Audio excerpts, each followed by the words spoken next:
Hello and welcome to the Dreamcast Junkyard Dream Pod. This time we are joined by a very special guest. Welcome, Mr. Peter Moore. Thank you, Tom. Welcome and greetings to everybody in Dreamcast land. Excellent, thank you. And thank you for joining us to speak all things Dreamcast. Now, for the three people listening to this, a Dreamcast-centric podcast who maybe don't know who you are, could you tell us who you are and how you are connected to the Dreamcast? Well, I'm obviously Peter Moore, and I joined Sega in late 1998. I joined the video game industry in late 1998, coming out of Reebok at that time, living in Boston.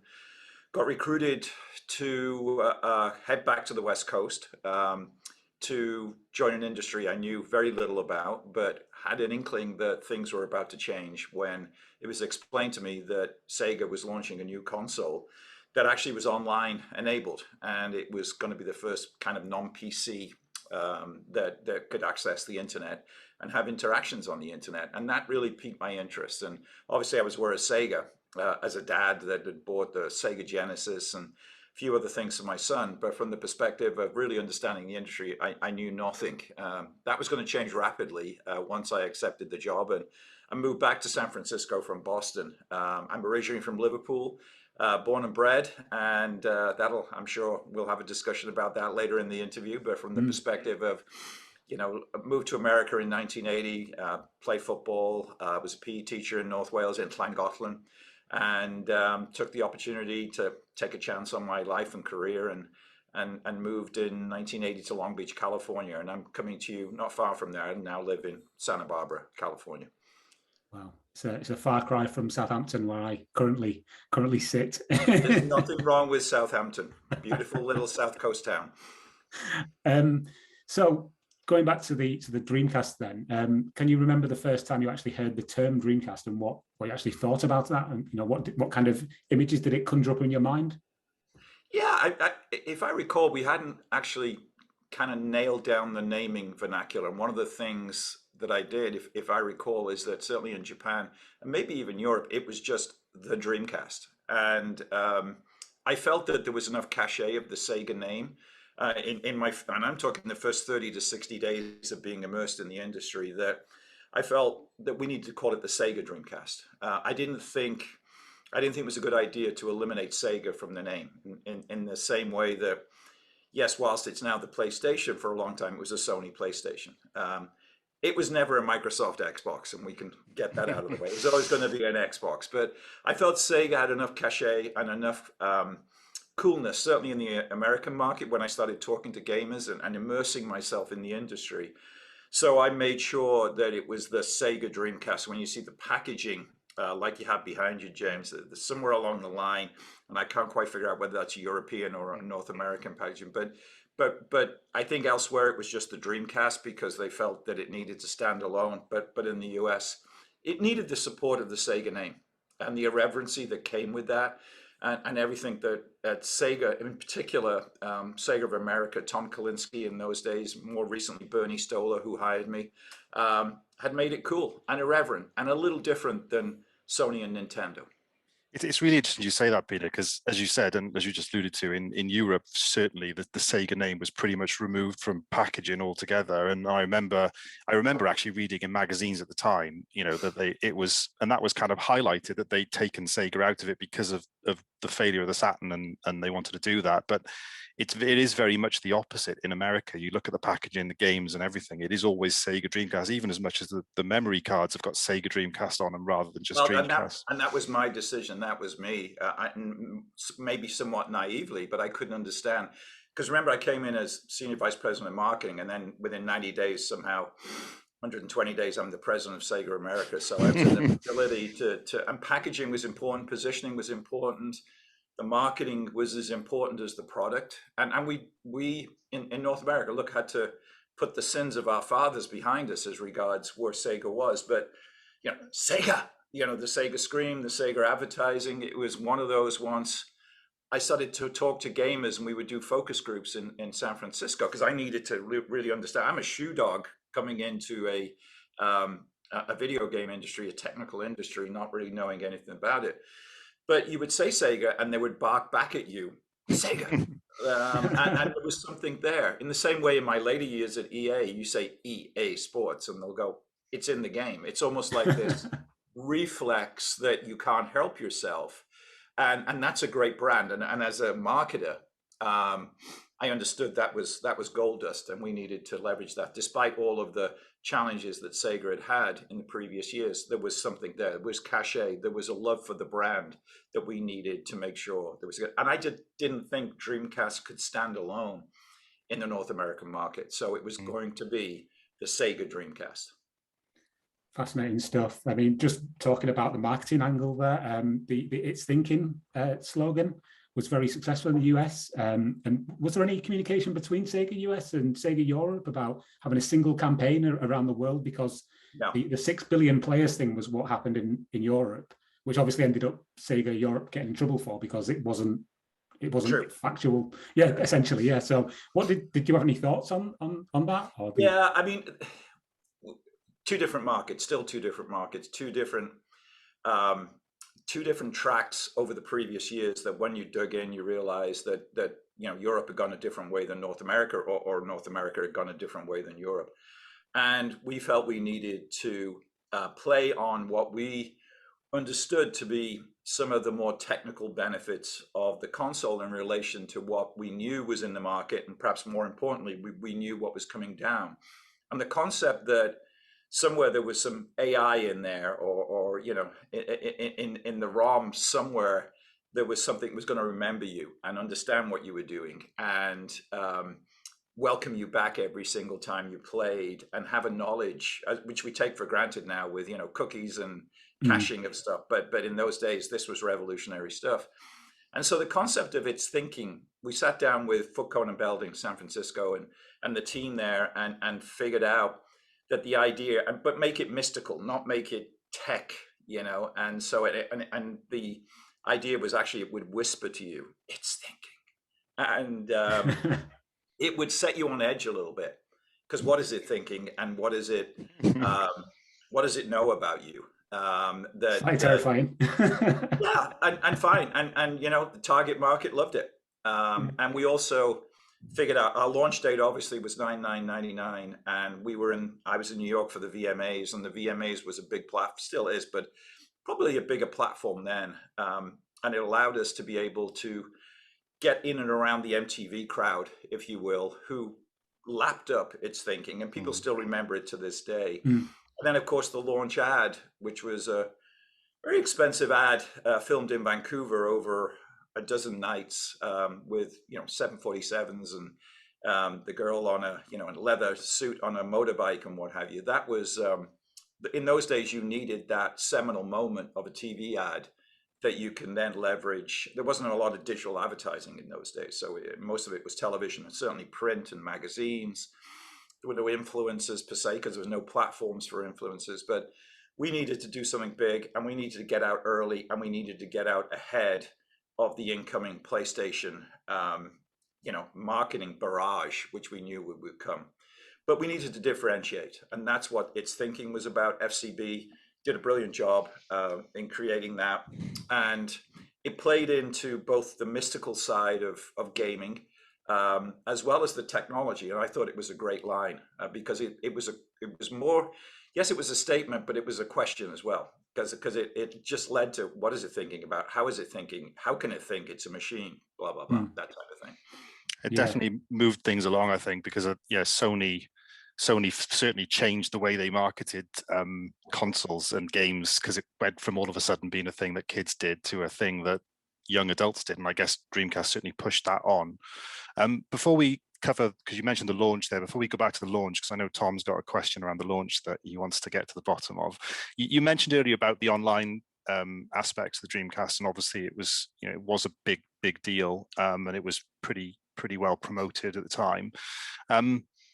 I was watching the Xbox discussion you had with Reggie and co recently, and they were talking there even at that point about whether they put a modem or a broadband adapter in with the Xbox. Right. How difficult were those discussions, and how adamant were you guys that you needed to put the internet connection in there with the Dreamcast from day one? Well, that decision was made before my arrival, and was the right decision. Was made in Japan. You know, to differentiate, and the owner of Sega, Okawa-san, was the one that really believed in this, and he was bankrolling Sega. You know, unfortunately, during my tenure there, he passed away. But what a wonderful man that you know, Sega wouldn't be around today if it wasn't for Okawa-san, who truly believed not so much in gaming, but the fact that games would bring us all together socially, and the only way to do that, other than with your mate coming around sitting next to you on the couch, was to build an online community. And his business was moving rapidly to online. He ran and owned some of the biggest call and contact centers in Japan, if I recall, primarily up in Okinawa. And he understood how the internet was changing things. And you got to remember, in those days, we had this false start on the internet that you know, started, and everybody was gathering millions of eyeballs, and all of a sudden we had the internet bubble burst in 2000, and Sega was right in the middle of that, and right in the middle of it geographically, south of Market in San Francisco, where if there was an epicenter for the internet, you could point to those few streets on 2nd Street and Howard and Brannan and Mission and Bryant. I mean, that's where the internet was starting to build, and all of these startup companies were being incubated there in this very cool part of San Francisco. And Sega was right in the middle of it at 650 Townsend. It sat on this intersection, which is now, ironically, or if you will, fortuitously, the Singer headquarters. That the Sega side. It's always weird to me when I go to San Francisco, which I did, and I turn the corner on the freeway, and I expect to see the Sega sign, which you saw from the freeway, and now you see Zynga. And that's fun, and so many of my friends work at Zynga, and it's a great company, but still a little jarring to me not to see that blue Sega sign on the top right-hand corner of on the 6th floor of 650 Townsend Street. So yeah, I think online was going to be critical. There was no going back. It had already been built in. It was a dial-up modem. There was already plans, of course, for the broadband adapter to come later, and that was more focused on how many people would have broadband at some point. And you know, if I recall, it was probably Quake and maybe even Counter-Strike were the games that we needed, that you know, those multiplayer shooters that required faster connections for all the obvious reasons. But yeah, it was always going to be an online console. That was the not so much the gamble, and sometimes you throw yourself on the battlements that somebody else is going to take advantage of. And I think that the Dreamcast and Sega flung themselves onto the battlements, onto the barricades, and launched, and maybe was trod on, you know, its body was trod on, as I like to think it was lifted over the barricades, but it was trod on by subsequent consoles. But you know, the pioneers get the arrows and the settlers get the homes.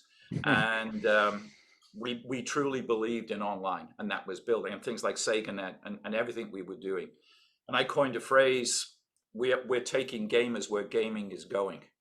Now, we may not be there when they get there, which in the back of my head, but we certainly took them. We held their hand and we moved them forward.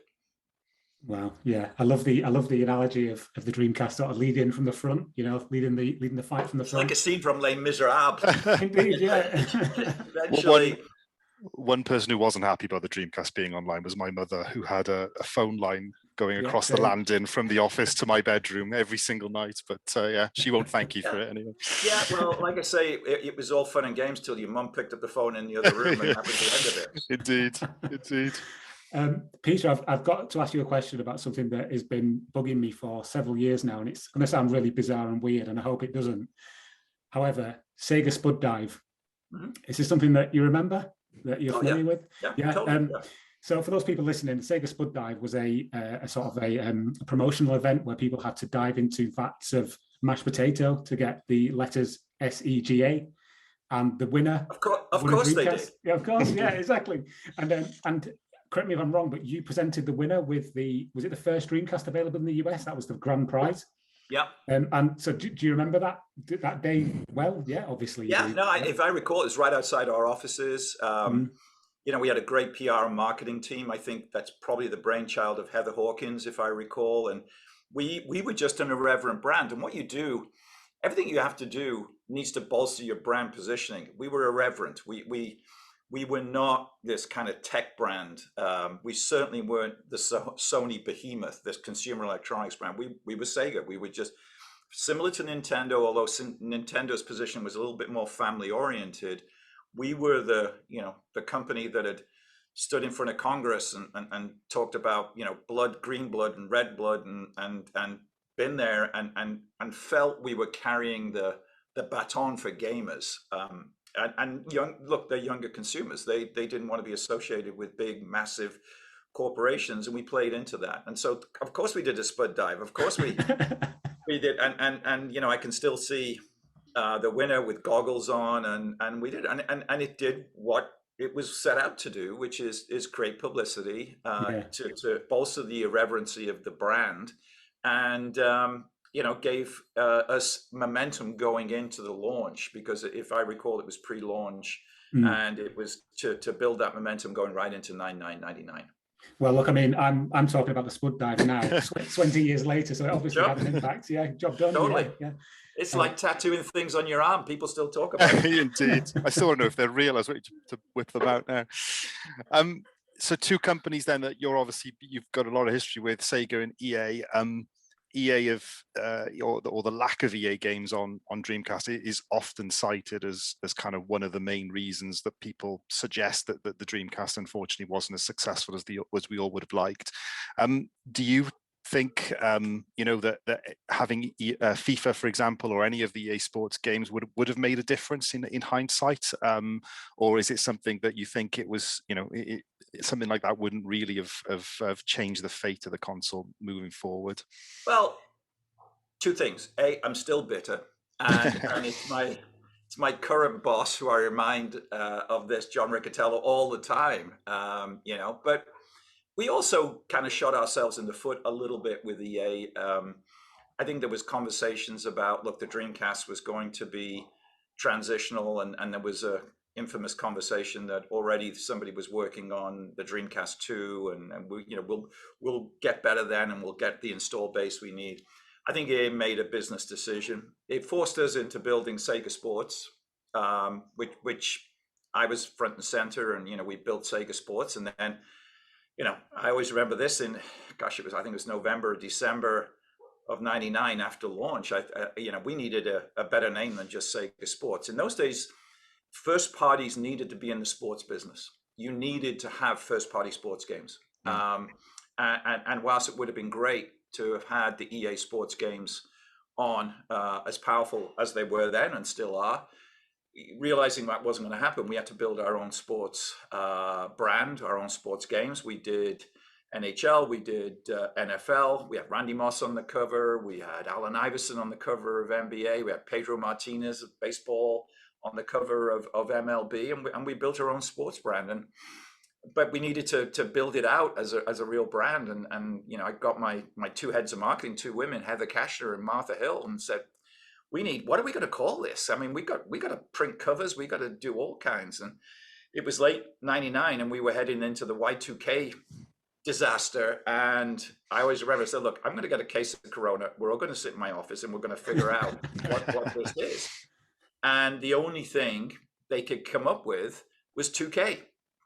And because we're all heading in, we're all going to die. Y2K, you guys won't remember it, but it is like computers. Oh, yeah. I remember them. Computers had not been built to handle the digit 2 in the front, and everything was going to crash.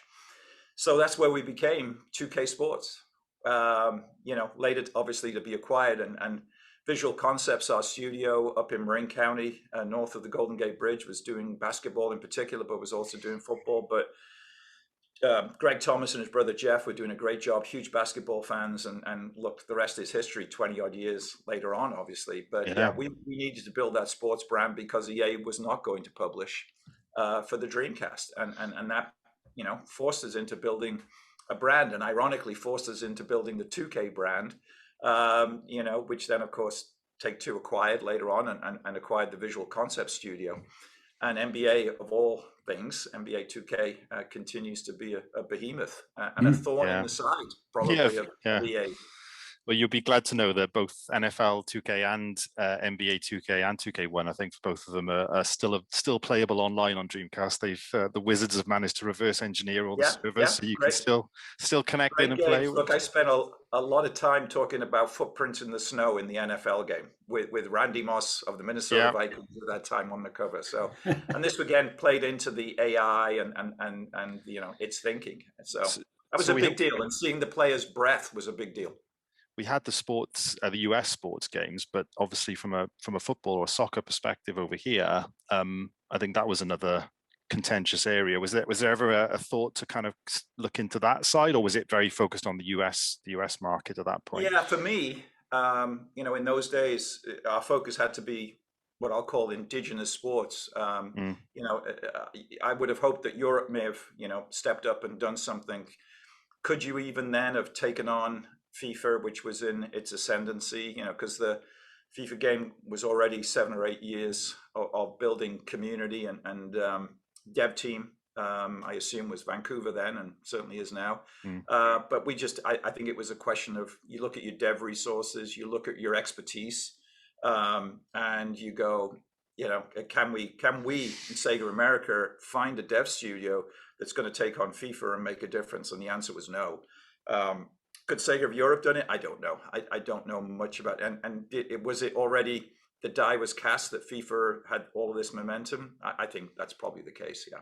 It's probably more of a shame, really, that International Superstar Soccer didn't come across, and with Konami, who did have Dreamcast support, of course, although be it sporadic support for Dreamcast. But it's that was it. It was, and this is the intermittency of who was going to do what.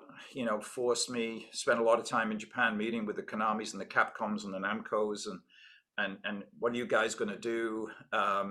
And being there with Sega of Japan, figuring out what their longer term strategy was going to be, because I think everybody had focused on, we're going to do one game and see how it goes. We're going to do maybe a second game if we get an install base that makes fiscal sense, because these are dev resources that you just have to figure out where they're best deployed.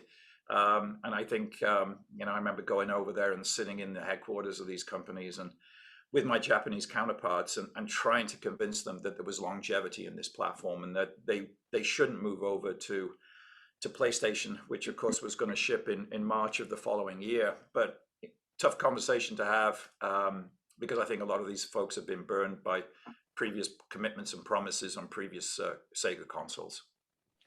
That's a really nice way to sort of move the conversation on, Peter, to the PlayStation 2, the main competition for the Dreamcast. Can you remember what your initial impressions were of the PS2, or what they were from within Sega, and specifically what the feeling was when the details emerged that it would have like a DVD player and how it would kind of shape up next to the Dreamcast? Yeah, I mean, every day we worried about it, and the moment for me, I remember being in New York and I think calling on Toys R Us, who in those days were a massive part of the retail part of the industry, and picking up a Newsweek magazine. And I knew the story was coming, and I think it was Ungai Kroll, who was a very well respected and a friend and good, well respected video game writer, and has been for best part of 25 years. And it was the cover story, and it was about the Emotion Engine, and it was about you love Toy Story, well now you can play Toy Story, and all of these things. And if you recall as well, things like the Bouncer and Kessen and all of this stuff were coming out of Japan, and you could see that unless we could get that momentum, the writing was on the wall. And I've always said this publicly: Sony did a brilliant job of fudding everybody, placing fear, uncertainty, and doubt, and positioning the Dreamcast as a transitional platform. That you can have some fun for a few months with the Dreamcast, and then, when the real thing comes out in March of 2001, you can move over. So, we knew, or probably March of 2000, actually, I'm trying to get my years right, March of 2000. So it was a real panicked period of us to get that install base, to convince publishers to stay with us, to get our first party games to have momentum. And to get the attach rate. So attach rate is the number of games that are attached to each piece of sold in, sold through hardware, and that's the key to you having the revenue flowing in to justify continuing to build more consoles, sell more consoles, and as well concurrently build out what you believed in, which was the online network and all of the infrastructure required. And we were doing all kinds of things like get a free Dreamcast if you sign up for 2 years of SegaNet. So there was so much that we needed to do frenetically, and flying back into from San Francisco to Tokyo to Haneda, Sega headquarters, and meeting with the dev teams. And it didn't help that we were very heavily reliant on Tokyo-based dev teams that continued to resist the movement to broader content. I'll call it more Western content. And so, we constantly were kind of peering through the window of what everybody was making there of the 9 development studios. And they would make what they wanted to make that they felt was appropriate primarily at first for the arcade market. So things like Crazy Taxi and things were built on the Naomi board and then ported to Dreamcast. And some of them really resonated well and some didn't because they were arcade first, which is, of course, the roots of the company. And to a certain extent, you go to Tokyo and you still see that it's there, that it's an arcade company that happens to make the home console, but arcade first. Out of home was always first. That kind of leads on to my second question. I suppose you've already answered it in a way, but did you have any conversations with people from the competition and how they viewed the Dreamcast? I mean, you've already mentioned that they saw it as a stepping stone to another console, i.e. the PS2. But did you have any conversations with people who said, Peter, this is what we think of the Dreamcast kind of thing? Well, I talk to every publisher every day because you're doing evangelical work to try to get them, convince them to invest their precious resources. So every major publisher, with the exception of EA probably, we were having contact. Now, did I talk to Nintendo of America and SEGA? Probably not too much about that, but we were already. I mean, we were going to E3s. We were part of a trade association. In those days, it was IDSA. And did I meet them and see them? Sure, of course I did. But was there substantive conversations about the state of play?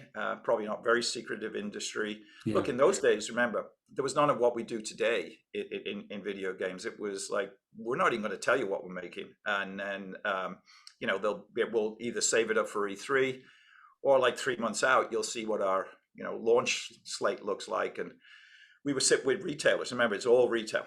It's GameStop or Software Etc. Babbage's in those days, Electronic Boutique, Toys R Us, some Best Buy, obviously, and the bigger boxes we're building. And there in the UK, I assume would have been Game and HMV and Virgin. Yeah. So, but yeah, it was a different time and different ways, and the industry was still, I don't want to say a fledgling industry, but it was still very much boys in their bedrooms. It was teenage boys, which is why I was hired, because it was seen that if I could sell sneakers to 15-year-old boys, then I could sell video games to 15-year-old boys. And that's exactly what me and Tom were back in the day. Exactly, yeah. Well, and that was the theory of getting a guy from Reebok, from Boston.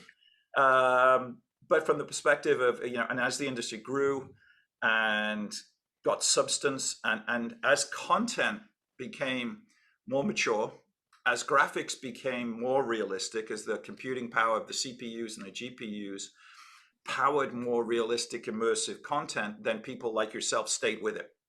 Because the great majority of your mates would have moved on to other things, because video gaming was a phase you went through, and then it was for boys, and then you had more serious stuff to focus on. But then as gaming became more M-rated, more content, you can point to GTA, Vice City, and all of these things, which all of a sudden gave credence to gaming as something that wasn't just, look at you, you're a gamer in your mum's basement or whatever.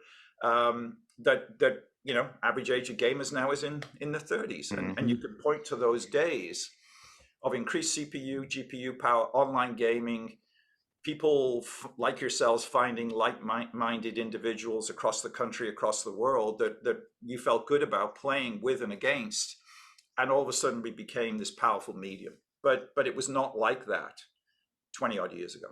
Yeah, indeed. Peter, we discussed EA, and you mentioned there you've been doing a lot of day-to-day with different publishers. Is there any other games or game series or accessories, or is there anything else that you were really clambering hard to get on Dreamcast during your time that you either succeeded in doing and it was released, or that you just couldn't convince them to publish on Dreamcast?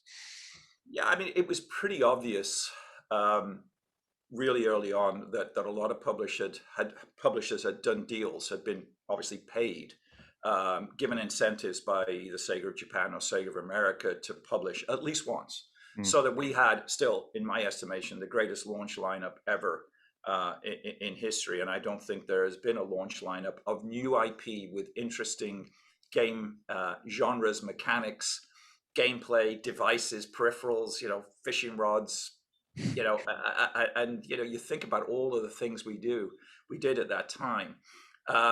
But then it's sit back, wait and see. And I, it's very hard to blame the publishers that they go, okay, we'll give you a shot, and we don't have a lot to lose because we've been given incentives.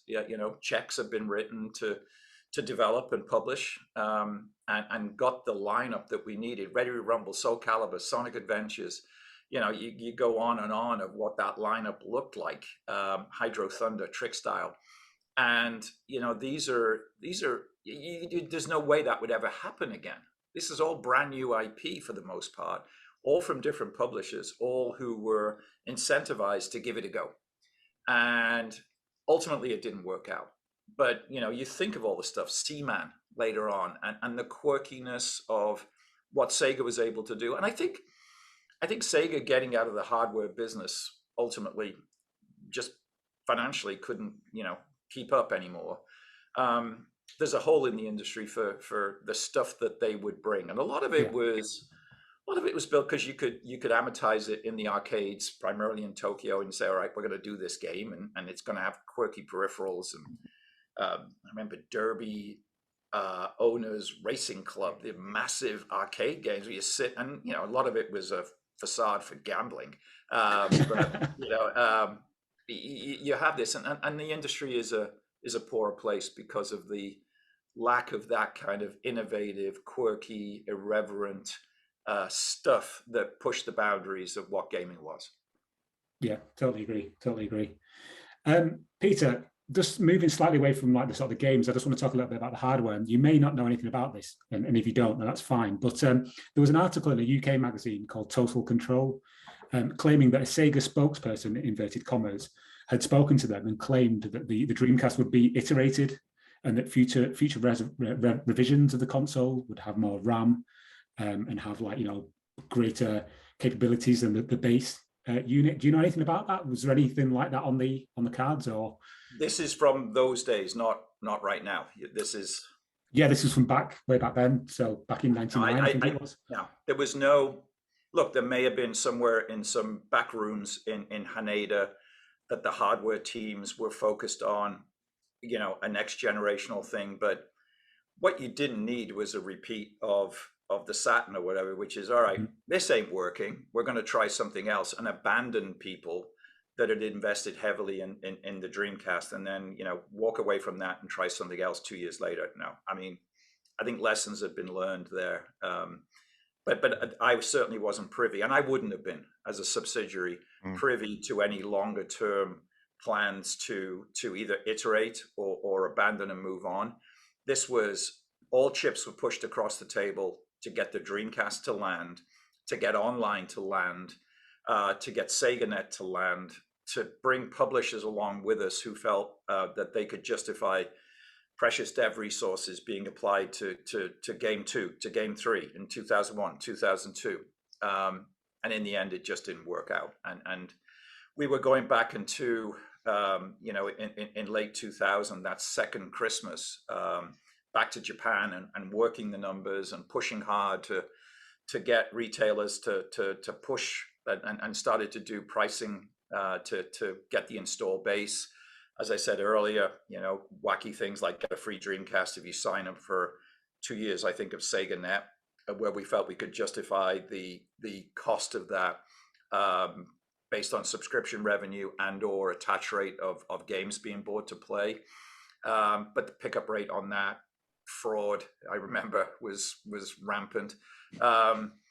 So it was all in for Christmas 2000. We knew the numbers, we knew what we needed to hit, we knew what we got our sell-in. I mean, the sell-in, I don't want to say is easy, but the sell-in of moving stuff in there for Christmas wasn't that difficult to do. Our teams, Chris Gilbert, who was head of sales, Tim Flynn, these guys did a brilliant job of getting it all sold in, but the sell-through was critical. And it was pretty clear.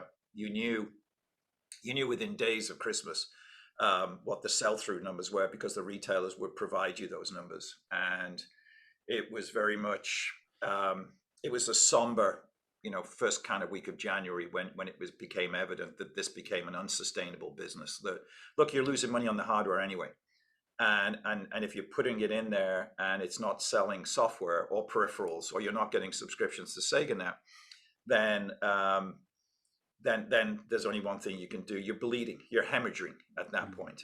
And this was not a company that was flush with cash that could manage that for a year, 18 months. I mean, just did not have the capital necessary. And so, back into the Haneda in early January, and then they made the decision that we need to pull the plug.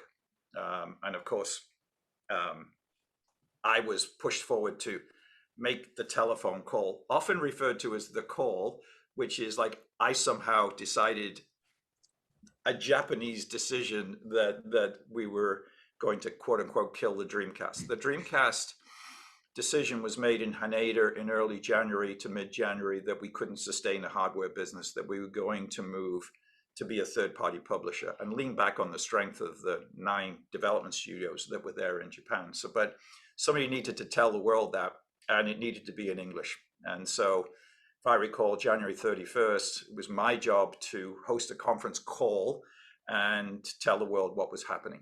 And unfortunately, that led to a lot of layoffs that day as well, which was a very sad day. But yeah, I'm often accused of killing the Dreamcast, and bluntly, nothing could.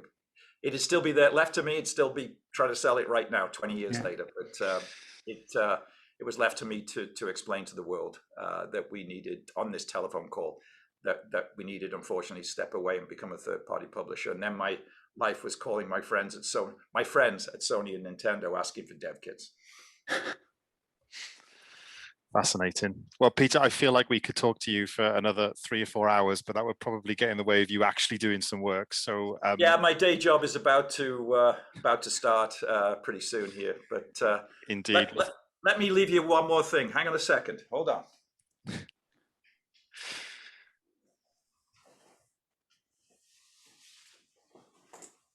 Because we can't